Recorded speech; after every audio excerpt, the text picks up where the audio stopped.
Jesus never asked us to succeed in ministry. And the apostles never asked anybody to succeed in ministry. He said those preachers know nothing but doting about questions and strifes of words, whereof cometh envy, strife, railings, evil surmisings. Only a preacher that says knows nothing will say that the ministry is like market. When you come, you're selling spare part, take your shop.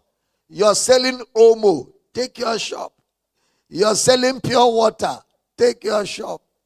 You're selling, what again? Clothes, take your shop. You're selling electronics, take your shop. Everybody, bring your wares and noisily hawk them. And he calls that ministry. He tells you he knows nothing. He knows nothing. And then, of course, they will tell you you must succeed in ministry. Jesus never asked us to succeed in ministry. And the apostles never asked anybody to succeed in ministry. But Jesus asked us to be faithful.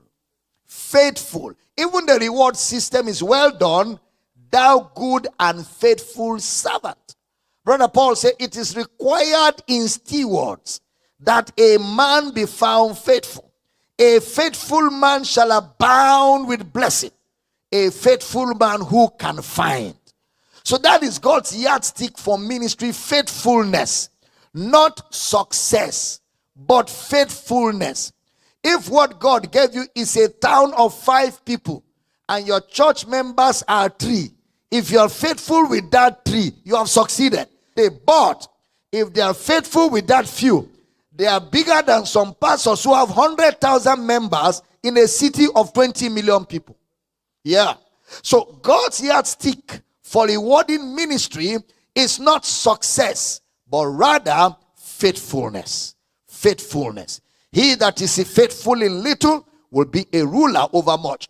You're a pastor watching and they have made you feel like you are not a successful pastor because your members are few, but you are laboring sincerely, fervently. You're showing them Christ and you're laboring to see them grow. My brother, just be faithful there. There'll be surprises when we are done with this life. There'll be surprises at the bema seat of Christ. And that is why if you're a preacher, stay faithful.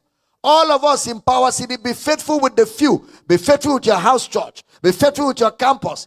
It's not about how humongous the crowd. It is how faithful you are in revealing Christ. You know, towards the end of Brother Paul's life, Brother Paul says, all men have left me. So he finished ministry without a crowd. He said, all men have left me. He said, but Timothy, don't be ashamed of me. I've not done evil. When Paul was leaving, with a very few people left with him, he said, I have fought a good fight. I have kept the message. He didn't say, I have kept the crowd. See that?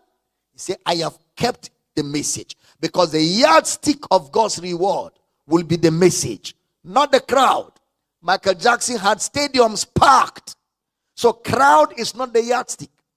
It is the message and how faithful you are with that message. I have kept the faith. There is the message.